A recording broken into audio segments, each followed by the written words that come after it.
pagi Pak Riono, Kepala SD Lantai 2, Maria Ulfa CGP, dan Bu Mimi aktornya ya. Pada pagi hari ini, Bapak Ibu, saya selaku pengajar prakteknya Bu Maria Ulfa melakukan pendampingan individu ke-6, dan ini adalah proses wawancara. Begitu ya?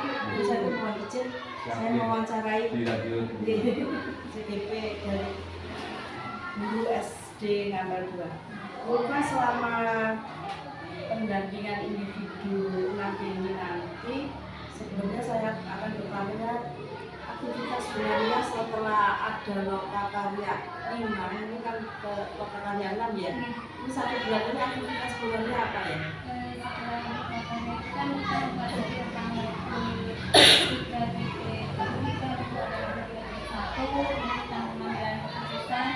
yang berpihak pada murid, kemudian ada kedua ini tentang pemimpin dalam pengelolaan sumber daya, kemudian ada modul 3 ini tentang pembelajaran yang untuk mengembangkan sekolah. Ya, itu capaian 1 bulan terakhir ya Bu? Iya Bu, ini sudah yang terakhir, ini sudah kita yang 1 bulan ini. Termasuk hasil praktik baiknya kan ya? Iya Bu. Oke Bu Maria, Bu Maria sudah membaca tentang refleksi hasil survei feedback 360 kepala sekolah, guru, siswa ya? Menurut responden tadi apa yang perlu ditingkatkan? Yang perlu ditingkatkan ini tentang ini kemajuan SDM Ngambal 2 ini ya. Ini kelanjutan untuk melatih kepemimpinan saya Maksudnya program kepemimpinan? ya, maksudnya program sekolah dan melatih kepemimpinan saya. Bu Maria pribadi atau kan itu kepala sekolah, guru itu kan akan jawab, terus siswa. Ini Mana pada siapa ini? Ini yang pada saya, ini kepada siswa. Kemudian maksudnya saya ini melatih kepemimpinan saya agar siswa ini terus dilatih. Kemudian untuk meningkatkan kualitas pendidikan di SDN Ngambal 2 ini kita perlu tingkatkan untuk kualitas pendidikannya, kemudian praktik-praktik budaya positif seperti itu di SDN Ngambal 2 ini sudah berjalan itu, karena kita perlu meningkatkan kembali seperti budaya saling, sapa, salam, santun seperti itu. Kemudian kita ini terus berkolaborasi untuk berkolaborasi kepada antara sekolah, guru, kemudian siswa, kemudian kita selalu berkolaborasi. Rencananya ke depan apa? Rencananya ke depan kita terus melakukan budaya positif yang ini kalau menurut saya ini sangat penting ya Pak Wi. Untuk budaya positif ini kan anak-anak ini perlu kebiasaan untuk, karena kita di sekolah besar ini pasti untuk akhlak terutama ini harus kita lakukan dari kecil. Kita karena kita di lingkungan muslim, jadi kita tempatnya kita bagi agar kita tidak sampai salah. Terus siapa saja yang terlibat di dalamnya? Di dalamnya terlibat pasti semua dari warga sekolah, pasti ada kepala sekolah, kemudian dari guru, semuanya ada siswa, bahkan kita juga meminta wali murid seperti itu. Ini Bu Maria, tapi kan ada kepemimpinan ya, yang Gus Dur itu kan memang apa namanya mau siswa ya. Jadi modelnya Gus Dur itu tidak potret namun kepemimpinan di sini yang bermaksud itu bukan hanya kepemimpinannya Bu Maria, tapi responden yang ada di situ dari Bapak Kepala Sekolah, dari Rekan Sejawat, dan dari murid. Jadi respondennya dari 3 itu bukan tentang Bu Maria ini. Kalau dari kaki yang responden dengan semua itu yang perlu ditingkatkan apa? Kalau memang yang perlu ditingkatkan kepemimpinan, berarti tentang kepemimpinannya dulu. memang sebenarnya di dalamnya, tapi terutama adalah kepemimpinan kebangsaan. Yang ditambahkan untuk nantinya adalah pembelajarannya agar berpusat pada siswa. Jadi kalau bapak kepala sekolah kan kepemimpinannya gitu, kepemimpinannya seorang kepala sekolah itu adalah kepemimpinan pembelajaran. Karena kompetensi yang dimiliki kepala sekolah dan guru sudah menunjukkan. Itu ya Bu Maria. Saya luruskan biar nanti pada waktu Bu Maria mau merencanakan itu bisa tepat. Itu kita lanjutkan ke perubahan dalam pembelajaran. Setelah Bu Maria menjalani 6 bulan ini, perubahan apa yang Bu Maria rasakan? Yang awalnya dulu pembelajarannya secara kelas mungkin kita melakukan ceramah seperti itu. Sekarang kita mempelajari semua modul yang ada di guru penggerak tentang misi, nilai dan peran guru penggerak. Nah seperti itu. Kemudian dari filosofi tinja di antara kita semua pelajarinya. Nah seperti itu kita sekarang sudah melakukan pembelajaran yang berpihak kepada murid. Jadi kita pembelajarannya yang dulu kita monoton ceramah, anak-anak kadang-kadang bosen gitu. Sekarang sudah anak-anak lebih senang dalam pembelajarannya gitu.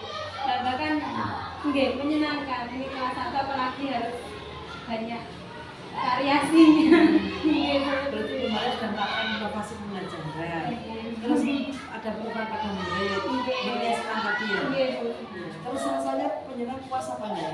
Alhamdulillah senang. Puas enggak? Karena kita bisa membahagiakan murid kita sangat Puas. Puasanya sudah cukup puas atau masih udah puas tapi masih ada kekurangannya. Pasti saya masih kurang puas dan kita akan terus meningkatkan kembali. Bagus sekali. Jadi seseorang itu harus tidak boleh puas, biar nanti terus ada peningkatan ya.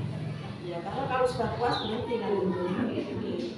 Terus yang menantang bagi Bu Maria selama 6 bulan ini apa? Yang paling menantang ini dalam pembelajaran ini terutama ini siswa ya.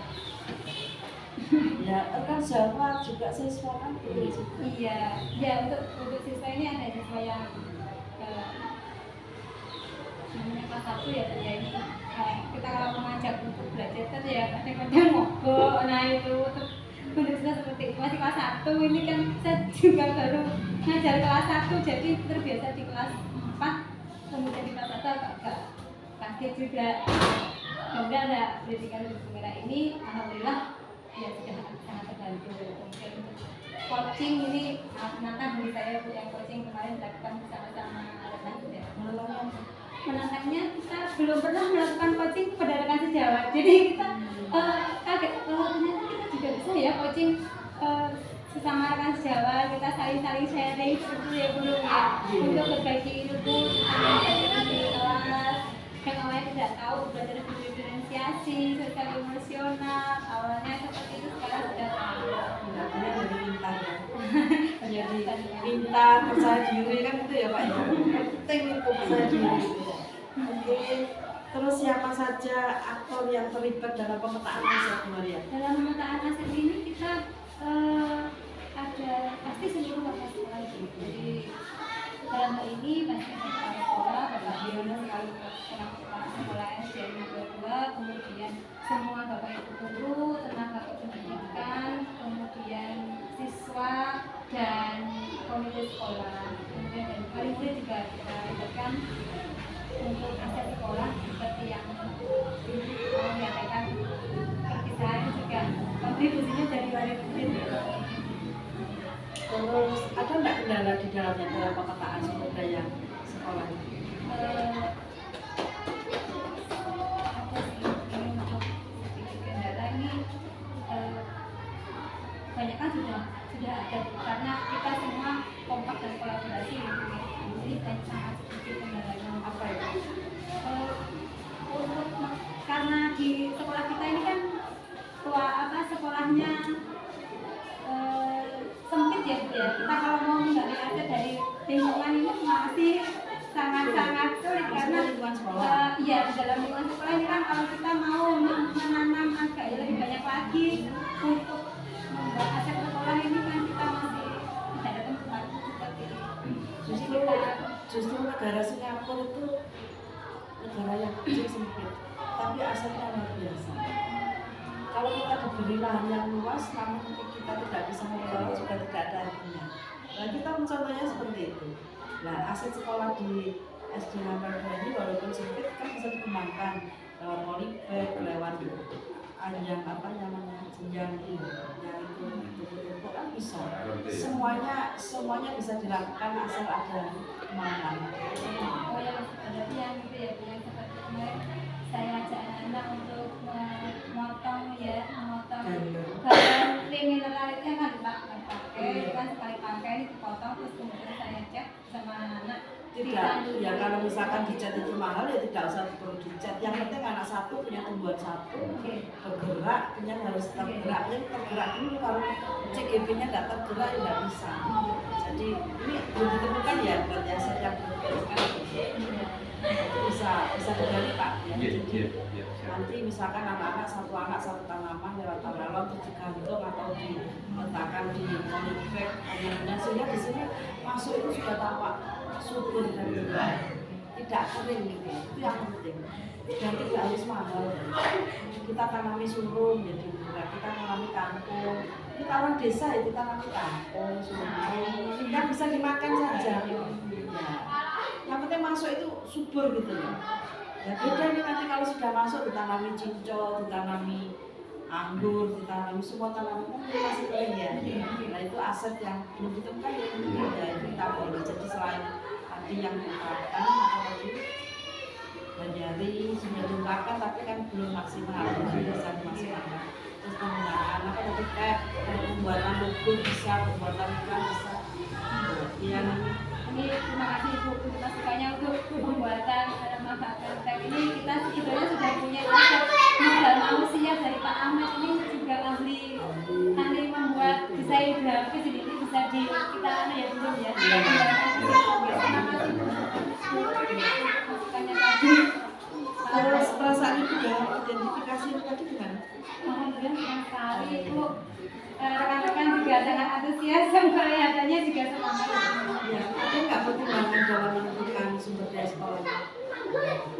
Pertimbangannya ini yang pertama pasti untuk kepentingan murid. Jadi kita tujuan pertama pertimbangannya ini harus untuk kepentingan murid. Berpihak atau tadi yang belum digali tadi sudah ditemukan. Saya langsung ke akhirnya selama waktu itu sebagai aktor bagaimana itu cara identifikasi menemukan aset yang ada di sekolah.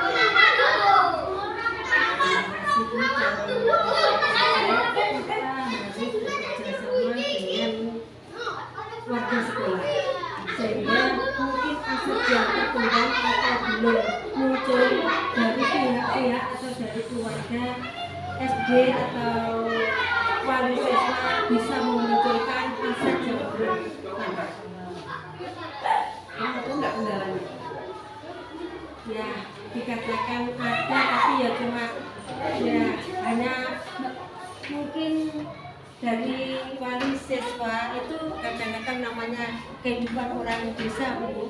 Kalau sering diajak musyawarah ada yang punya alasan semuanya musyawarah ya cuma itu. Tapi sebagian kecil. Alasannya waktu. Iya. Waktunya harus disesuaikan. Iya. Setelah mereka pulang kerja. Iya. Terus perasaan Ibu setelah mampu mengidentifikasi sumber daya sekolah ini gimana? Alhamdulillah merasa sangat senang. Iya. Ada pertimbangan lain dengan sumber daya sekolah? Ya.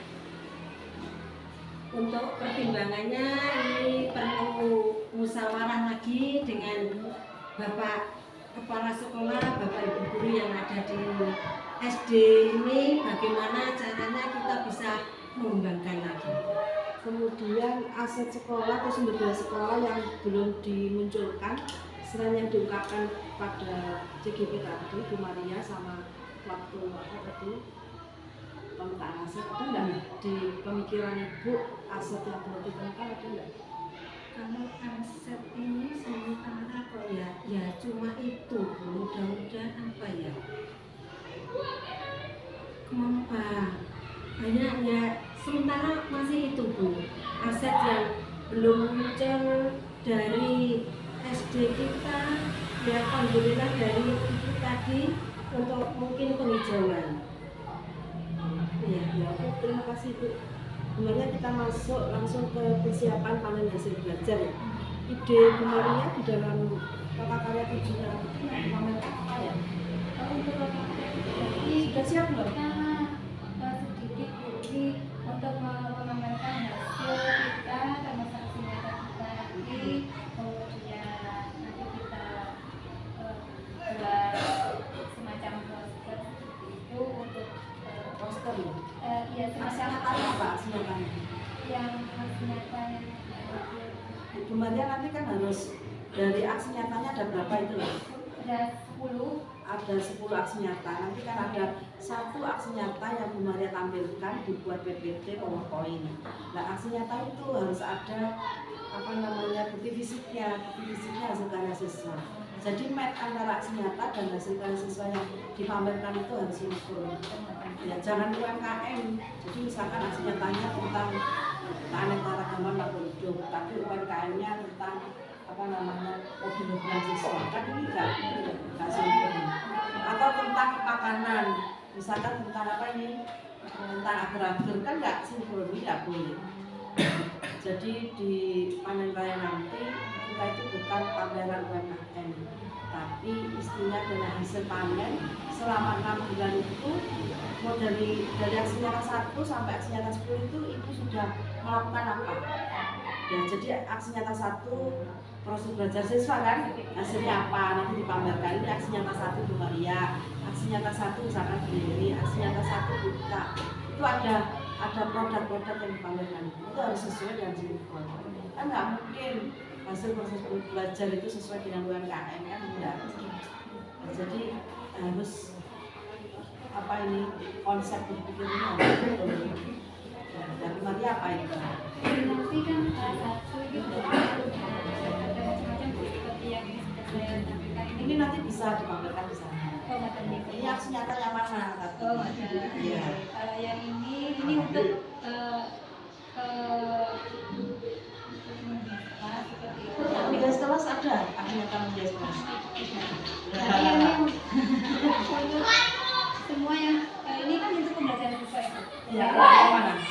Ini untuk pembelajaran tentang kincir angin, kemudian yang Kincir angin, ya, kemudian yang kedua itu untuk menggali potensi anak dalam memahami manfaat buah-buahan. Mereka dalam memahami ini saya menyediakan tablet untuk anak-anak. Kemarin ini saya sediakan tablet, jadi mereka mencari sendiri di Google. Karena saya kalau menjelaskan kadang-kadang anak-anak itu kadang-kadang tidak mau ceramah, jadi dia suka mencari sendiri idenya. Jadi sebentar, aksi nyata yang paling menarik yang mana? Ini sebagian ada yang belum itu. Ini mau membuat kolase juga. Kolase. Oke, kolase. Ini kolasenya ini yang sebagian ini sudah masih ada yang dari ini bukan kolase ya. Ini dari kumpulan dari bahan koran bekas. Ini membuat figura. Kemudian yang kolasenya ini untuk membuat dari sesuai dengan tema itu dari kulit telur. Ini akan kita buat kolase.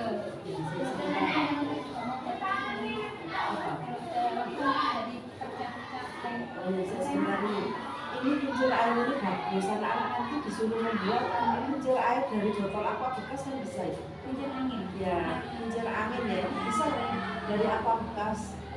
Digunting. Kemudian juga kincir angin yang seperti menunjukkan anak angin kan bisa itu ya. Oh iya. Ya, jadi kincir angin itu macam-macam. Nanti dikembangkan sampai ke sana sehingga bagus itu langsung. Jadi kincir angin itu tidak hanya menandakan untuk apa? Untuk mainan, tapi untuk kehidupan sehari-hari seperti kipas angin begini kan kincir angin ini sebenarnya. Iya kan? Dan nanti di setting kalau dikasih air mungkin mereka bergerak. Nah nanti ini dikembangkan kincir angin ini untuk memutar apa sebagai pemutar roda apa dinamo atau generatornya air ya, itu kan juga kincir angin ya. Nah, itu anak-anak diarahkan ke sana, jadi Bu Maria bisa membuat semacam model ya, model apa namanya, miniatur kincir angin atau kincir air kan bisa seperti itu. Anak diajak ke sana, sebenarnya kalau sejak kecil sudah mereka sudah terinspirasi hal seperti itu, nanti pada waktu besar insya Allah nanti peran. Ini bisa dibawa ke hasil pada waktu panen raya nanti bisa dibawa semuanya. Bisa dibawa, tapi dikembangkan lagi ada beberapa tentang kincir angin buatan siswa gitu ya. Ya oke, kemudian jangan lupa membuat PPT ya. Siapkan oleh bayarnya biar nanti bayar sudah melakukan apa namanya praktek baik, sudah memberikan apresiasi. Ya, saya ucapkan terima kasih. Jangan lupa motivasi intrinsik yang ada di dalam Maria dan motivasi ekstrinsik pembinaan dari kepala sekolah dan sekolah terus dikembangkan agar di SD langkah 2 ini tumbuh generasi muda, generasi penerus kita nanti yang bisa kreatif ya, terus berlagak mulia tapi kan ya, dan bisa membawa nama besar bangsa ini. Ya, terima kasih, semoga semuanya sukses. Kalau ada pertanyaan terutama tentang PNS, bisa langsung ke PNS dan komunikasi dengan PNS. Terima kasih, mohon maaf jika ada kekurangan. Terima kasih Bu Bapak. Assalamualaikum warahmatullahi wabarakatuh.